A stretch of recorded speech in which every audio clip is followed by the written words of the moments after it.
आज sir press conference आप लोगों ने रखा है, क्या मुद्दा है, किसकी प्रेस कॉन्फ्रेंस? हाँ देखिए, आज प्रेस कॉन्फ्रेंस रखा गया है कि एक किशनगंज में एक कॉलेज था, मेडिकल कॉलेज, माता गुजरी मेडिकल कॉलेज को एमजीएम कॉलेज शॉर्ट में बोलते हैं। पहले उसके जो संस्थापक थे, ट्रस्टी थे, वो श्री गुरदयाल सिंह थे। गुरदयाल सिंह और आपके जो भाजपा के प्रदेश अध्यक्ष हैं दिलीप जायसवाल, वो उस समय उसमें क्लर्क हुआ। तो इन्होंने क्या उसके गुरदयाल सिंह के बाद उनके दो पुत्र हुए, एक करतार सिंह और एक मोलेश्वर सिंह के बाद मोलेश्वर सिंह थे उसके संस्थापक। मोलेश्वर सिंह के दो पुत्र गुरदयाल सिंह और करतार सिंह। तो पहले क्या हो, करतार सिंह चूंकि आजीवन संस्थापक है, करतार सिंह को कोई हटा नहीं सकता है। जब ट्रस्ट बना है उस समय से ही करतार सिंह आजीवन संस्थापक है। पता नहीं एन के प्रकरण आपके प्रदेश अध्यक्ष जी ने क्या किया, करतार सिंह के को गुड फेथ में लेकर के और गुरदयाल सिंह को जो है बाहर कर दिया मोलेश्वर सिंह के मरने के बाद। उसके बाद थोड़े दिनों के बाद इन्होंने क्या किया कि गुरदयाल सिंह को भी किसी न किसी बहाने से ट्रस्ट से बाहर कर दिया और गुरदयाल सिंह भी नहीं रह गए उसमें, और पूरा का जो पूरा सिस्टम इन्होंने अपने नाम से हैक कर दिया। आपके जो हैं प्रदेश के भाजपा प्रदेश अध्यक्ष श्री दिलीप जायसवाल, फिर उसके बाद 25 सालों में इन्होंने सारा कुछ किया। 25 सालों में उसके बाद इन्होंने क्या किया, करतार सिंह ने वहाँ पे गुरदयाल सिंह हटाने के बाद वहाँ के शासक पदाधिकारी थी, एसपी थी, उनकी पत्नी का भी उसमें उनका केस मुकदमा हुआ। उनकी पत्नी का नाम उसमें लिखाया गया जो उसके जांच करता थे, और उन्होंने वहाँ से MBBS की डिग्री की। डिग्री करने के बाद उसके केस से इनको जो है दफा कर दिया। तो होता क्या है कि जब भी कोई घोटाले की बात आती है, कोई लूट की बात आती है, तो ये सारे जो है एक हो जाते हैं। भाजपा वाले तो है ही हैं, राबड़ी देवी के वो मोहबले भाई हैं। राबड़ी देवी के भी भाई श्री लालू प्रसाद यादव जी के साले जो कहा जाते हैं, उन लोगों के परिवार के भी बहुत लोग जो हैं उसी कॉलेज से MBBS की डिग्री दी और वो सब चल रहा है। तो चूंकि इनका सबके साथ बना हुआ है, किसी के साथ इनका जो है नहीं, ये पूरा लूट पाट करके। और अब इनसे हम लोग पूछना चाहते हैं प्रदेश अध्यक्ष जायसवाल से, भाई आप बताइए कि आप जिस कॉलेज में क्लर्क हुआ करते, आज आप उसके संस्थापक कैसे बन गए, आप उसके मेन ट्रस्टी कैसे हो गए, और बाकी ये लोग कहाँ गए? जबकि अभी भी नियम है कि उसके जो संस्थापक हैं गुरदयाल सिंह जो भी जिंदा है, हमारे पटना के प्रेस कॉन्फ्रेंस में आए भी थे, वो अभी भी उसके 70% के उसमें है। उनकी जिंदा है मोलेश्वर सिंह के बेटे गुरदयाल सिंह और बेटी अमृत कौर। इन लोगों को एकदम हाशिए पर रख दिया गया। और जब भी ये लोग इस बात पे कहते हैं कि भाई नहीं, हम लोग को इसका ट्रस्टी बनाया जाए, तो उनको जान मारने की बार उन्होंने आपसे कहा है कि हम लोग जान का भी खतरा है। यही बात है, इसी के लिए हम लोग प्रेस की कॉन्फ्रेंस का रखा गया है कि भाई जो भी उनके मोलेश्वर सिंह के परिवार के हकदार हैं, जो उसमें ट्रस्ट में रहने वाले हैं, उन लोगों को उनका हक दिया जाए। जो भी उनके बच्चे बचे हुए हैं, जो करतार सिंह और उनकी जो लड़की है अमृत कौर, इन दोनों को भी उस ट्रस्ट में शामिल किया जाए। और प्रदेश अध्यक्ष जायसवाल जी ये बताएं कि उन्होंने इसको वो इतने कम समय में कैसे, जिस ट्रस्ट के मालिक दूसरे कोई हुआ करते थे, वो उस ट्रस्ट के मालिक कैसे हुए, इसी के लिए प्रेस कॉन्फ्रेंस रखी गई है। जांच जो है क्या इस पे गहन जांच करवाएगी? हाँ बिल्कुल, देखिए वो दोनों लोग जो है अमृत कौर और गुरदयाल सिंह, दोनों लोग प्रशांत जी से पटना में मिले हैं। प्रशांत जी ने आश्वासन दिया है सरकार बनती है तब भी, नहीं बनती है तब भी इस पर जांच के लिए लिखा जाएगा और इस पर जांच होगी, इस पर सघन जांच होगी। और उसके बाद जायसवाल जितनी डिग्रियां वहाँ से निकली हैं, जो राजद के परिवार के लोगों ने की है, या किसी बड़े पदाधिकारी की पत्नियों का जो डिग्री है, या फिर जो भाजपा के नेताओं की जो डिग्री है जो वहाँ से निकले हैं, उन सभी डिग्रियों की जांच होगी कि किस तरह से और कब बात पास किए इसमें। आप लोग कहना है कि फर्जीवाड़ा जो हो रहा है गठबंधन से लेकर बीजेपी के सारे लोग भी एक साथ, जी बिल्कुल, एक दूसरे पे ये लोग आरोप लगाते हैं। जी देखिए होता क्या है, अब ये दोनों, चूंकि हम लोग, हमारी लड़ाई सबसे है, हम लोग पूरे विपक्ष में हैं, ना हम महागठबंधन में है ना महागठबंधन में है। तो एक टीम महागठबंधन की है, एक महागठबंधन की है, एनडीए की है। इन दोनों टीमों से हमारा विरोध है। तो ये दोनों टीमें, जब ये जो एमजीएम कॉलेज है, एमजीएम मेडिकल कॉलेज किशनगंज का, इसमें दोनों लोगों की मिली जुली शामिलता है, तो इसमें तो दोनों एक हो ही जाएंगे। और हमारी लड़ाई इन दोनों टीमों से है। तो सभी लोग कहते हैं, भाजपा कहती है, राजद कहती है कि भाजपा की भी टीम है, भाजपा कहती है ये आरजेडी से पैसा लेकर के आरजेडी को जिताने के लिए आए हैं। जबकि सच्चाई ये है कि चुनाव नतीजा आने के बाद हमारी सरकार बनेगी और ये दोनों की दोनों पार्टियां फांसी पे चले जाएंगी। जनता कैसे मान ले कि अगर जनसुराज आ रही है तो फर्जीवाड़ा ना करें? देखिए, जब बिना विश्वास के तो कुछ चलता नहीं है, विश्वास तो करना ही पड़ेगा। और ज्यादा दिन तो विश्वास करना नहीं है। 5 साल नहीं कहिए, 6 महीने पहले चुनाव की घोषणा हो जाती है, 4.5 साल तक, 4.5 साल जनता को देखना पड़ेगा एक बार। आखिर ठीक है, उनसे भी लुटे जाते हैं, उनसे भी ठगे जाते हैं, उनसे भी मारे जाते हैं, इनसे भी पीटे जाते हैं। तो अब तो तीसरा ऑप्शन हमारी जनसुराज ही बचा है। तो एक बार 4.5 साल के लिए, 5 साल के लिए देख ले जनसुराज क्या करती है। नहीं हटती है तो फिर जनता मालिक है। 5 साल के बाद फिर जनता इनको लात मार के हमके बैठा देगी और हमारा अच्छा काम नहीं होगा। और अगर हमारा अच्छा काम होगा तो उसके बाद फिर अगले बार फिर हमारी सरकार पूरे 243 सीट जीत करके फिर पूर्ण बहुमत की सरकार बनाएगी। फिर से भोजपुर जिला में सभा करने वाले हैं क्या? हाँ, उनका 13 को प्रोग्राम था, लेकिन अभी उनका बिहार दौरा चल रहा है। फिर एक 18 को टेंटेटिव डेट मिला है। हो सकता अगर उस दिन भी उनको समय नहीं मिला तो हो सकता है डेट आगे पीछे हो जाए, और नहीं हो तो 18 तारीख को हो सकता है कि सभा हमारी आरा के रमना मैदान के कुंवर सिंह के स्टेडियम में उनकी सभा रखी जाए, जिसमें आप सभा जो उन्होंने किया है तो कई सारे सवाल उठ के उनके ऊपर आ रहा है कि रोजगार की बात कर रहे हैं कि जैसे छठ दिवाली के बाद जो बच्चे आएंगे वो दोबारा नहीं जाएंगे। तो नेताओं का कहना है विपक्ष का कि कहाँ से लेकर आएंगे रोजगार? बहुत अच्छी बात, ये बहुत अच्छा सवाल है। ये मेरे मन में भी था ये सवाल, क्योंकि जिला अध्यक्ष होने के नाते हमें भी इसका क्लैरिफिकेशन देना होगा। आपको बता दें कि अभी हमारे बिहार में जनसुराज के जितने जो लड़के, आप लोग जेएसपीटी की टीम करते हैं, और प्रखंड में भी हर एक प्रखंड से 2 लड़के बहाल हुए, जिनको 11,000 सैलरी दी जाती है, 4 पेट्रोल दी जाती है पार्टी के प्रचार में। इस तरह से करीब 1 लाख लड़के, अभी फिलहाल 1 लाख लोग बिहार में रोजगार पा रहे हैं प्रशांत योजना, और इनकी और 1-2 प्राइवेट कंपनियां हैं जेएसपीटी टाइप की। तो ये हर एक लड़के को मोबाइल से, अभी आपके कार्यशाला भी हुआ था पटना में, शायद आप लोग में से कोई गया हो उसमें, डिजिटल कार्यशाला में, उसमें लोगों को बताया गया, लड़के लड़कियों को बताया गया कि आप लोग घर बैठे ऑनलाइन काम करके कैसे 10 से 12,000 रुपये कमा सकते हैं। तो ये प्रशांत जी की कंपनी है जिसमें लोगों को वो जोड़ेंगे और लड़कों से, आपके लड़के काम करेंगे, काम करके उससे कमाएंगे।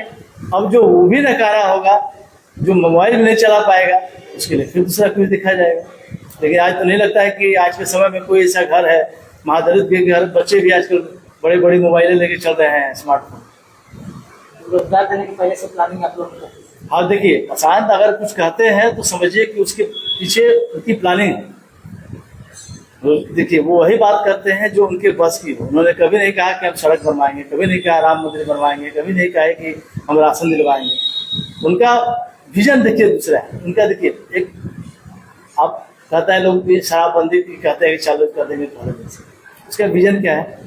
शराबबंदी जिस दिन शुरू हो, शराबबंदी खत्म होगी, चालू होगी। आप लोग भी बहुत ज़्यादा नए हैं सभी लोग। पहले जो शराब के लिए ठेका दिया जाता था, उसमें 100 लोग एक ठेका पे अप्लाई करते थे, किसी एक को मिलता था, और उस समय भी नियम था कि वो राशि जो है जो ठेका में लगता था वो वापस नहीं किया जाए। तो सरकार को राजस्व की बहुत प्राप्ति होती है। आज जितना शराब से राजस्व आने लगे, उसी राजस्व से बिहार सरकार के जितने शिक्षक बहाल हुए हैं सबकी सैलरी दी जा सकती है। तो आपका कहना मतलब दारू से शिक्षा नहीं, ये राजस्व की बात की है।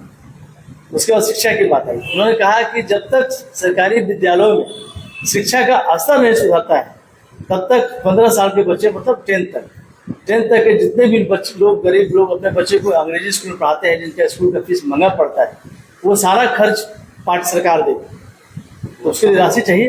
वो संभव है सर कि जितने लोग जो प्राइवेट स्कूल में बच्चों को पढ़ाएंगे तो उसकी राशि जितनी भी होगी, क्या सरकारी खाते से उतनी राशि संभव है? हाँ, अब इसके लिए भी आपको बता दें, कुछ बातें हैं जो बहुत लोग नहीं बता पाते हैं, क्योंकि हम लोग बहुत नीचे से जुड़े हैं। हर एक प्राथमिक विद्यालयों में, हर एक सरकारी विद्यालय में जो भी हैं, उसमें 25% का सीट आरक्षित होता है, जो गरीब के बच्चों को दिया जाता है। महादलित और अति पिछड़े के बच्चों का उसमें रिजर्वेशन है। तो आप समझ मान के चलिए कि जो 100% विद्यालयों में बच्चे पढ़ते हैं, उसमें 25% बच्चे तो जो हमारे किसान जी ने जो कहा है फ्री में उनका हो जाएगा, इस पर सरकार पे कोई बोझ नहीं पड़ने वाला। उसके बाद 75% बच गया हमारा, तो 75% पे ही खर्च करना है। 75% में भी जो लोग संपन्न हैं, जो अपने संपन्न हैं और अपने बच्चों को पढ़ा रहे हैं, उनको तो सरकार नहीं देने जा रही है। जो गरीब हैं, जो गांव के छोटे छोटे, आप देखिएगा कि जैसे उद्धव तहसील प्रखंड में 3-4 छोटे छोटे विद्यालय है जिसकी मिनिमम फीस है 600-500, वैसे बच्चे जो पढ़ रहे हैं, हमारे गाँव के लोग पढ़ा रहे हैं, उनको दी जाएगी इस तरह से। तो बहुत ज़्यादा लोड नहीं पड़ने वाला है। और जब विजन बनता है, सरकार जब प्रशांत जी के दिमाग में जो भी विजन होगा, तो आप मान के चलिए कि उसकी पूरी तैयारी उनके पास है, तभी इसके लिए ये संभव है, बिल्कुल संभव है।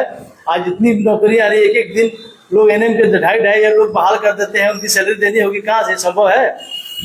लगातार शिक्षकों की जो बहाली हुई है और नीतीश कुमार से लेकर तेजस्वी यादव इसका क्रेडिट ले रहा है, क्या लग रहा है सर, उससे कुछ बेनिफिट हो रहा है क्या सरकारी शिक्षा व्यवस्था? देखिए, बेनिफिट उनको हो रही है जो शिक्षक में बहाली हो रहे हैं। बेनिफिट सरकार अपने क्रेडिट लेने के लिए कर रही है वहाँ, उससे बच्चों का कोई बेनिफिट नहीं हो रहा है, क्योंकि बच्चे वही आज भी खिचड़ी खाते हैं और स्कूल से चले आते हैं। अक्सर अभी देखा जा रहा है कि सरकारी स्कूल से बच्चे प्राइवेट स्कूल की तरफ प्लान कर रहे हैं। हाँ, अब देखिए, जो भी मेधावी बच्चे होंगे प्राइवेट सरकारी विद्यालयों में, जिनके माता पिता विभाग चाहते हैं कि नहीं हमारा बच्चा मेधावी है, इसको अच्छे विद्यालय में पढ़ाया जाए, तो प्राइवेट विद्यालय में ही भेज ही रहे हैं।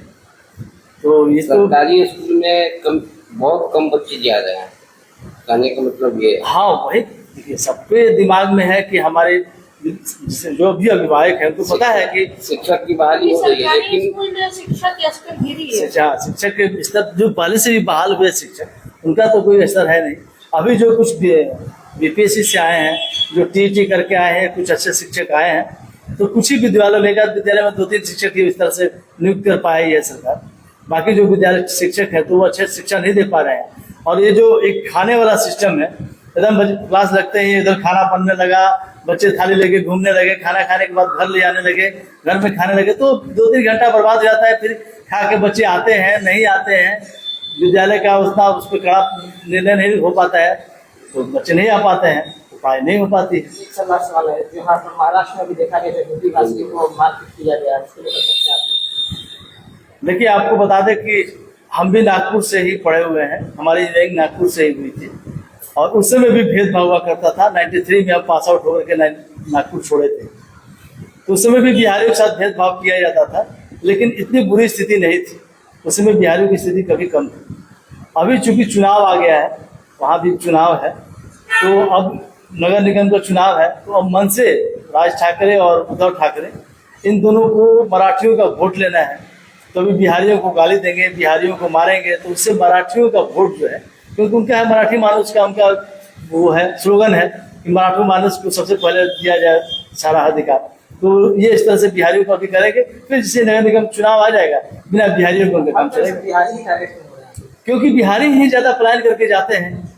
जितने भी इस देश ही नहीं, मेरे ख्याल से पूरी दुनिया में आप जहाँ भी जाइएगा, तो बिहार और यूपी के लड़के लड़कियाँ जरूर आपको मिलेंगे काम करते हुए, क्योंकि आपके बिहार में वो और यूपी में उस तरह की ना फैक्ट्रियाँ हैं ना व्यवस्था है।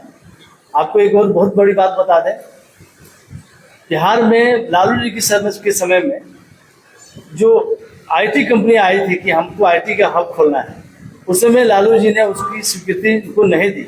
आज वही सारी कंपनियां बेंगलोर में, गुड़गांव में, नोएडा में खोल करके, और बिहार के बच्चे जो आईटी करके आए हैं वहीं पर जाकर पढ़ रहे हैं। तो प्रशांत जी का एक व्यू ये भी है कि जैसे ही उनकी हमारी सरकार बनती है, वैसे ही आईटी कंपनियां जो है अपने बिहार में, जैसे गीटा में एयरपोर्ट बनवा रहे हैं, इंजीनियरिंग कॉलेज बनवा रहे हैं, तो हम आईटी हब बना देंगे।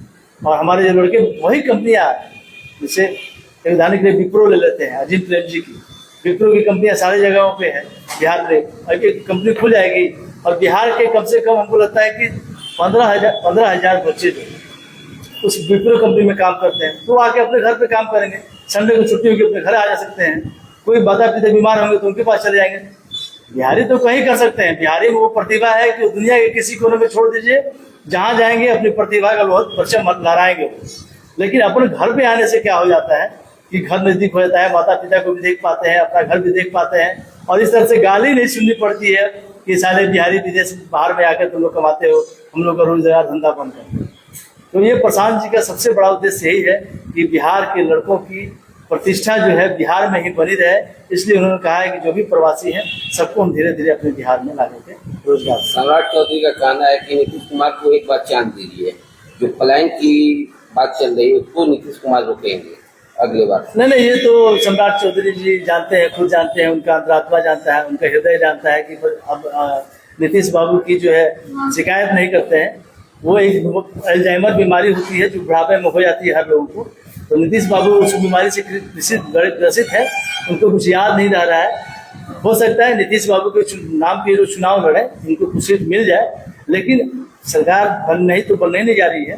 अगर कभी बनती भी है तो नीतीश बाबू को लोग कभी मुख्यमंत्री नहीं बनाएंगे। ये बनेंगे, सम्राट चौधरी बने, विजय चौधरी बने या दूसरे कोई बने, नीतीश बाबू को ये लोग मुख्यमंत्री नहीं बनाने जा रहे हैं। सिर्फ उनके नाम पे वोट लेंगे, उनके नाम पे चुनाव लड़ेंगे।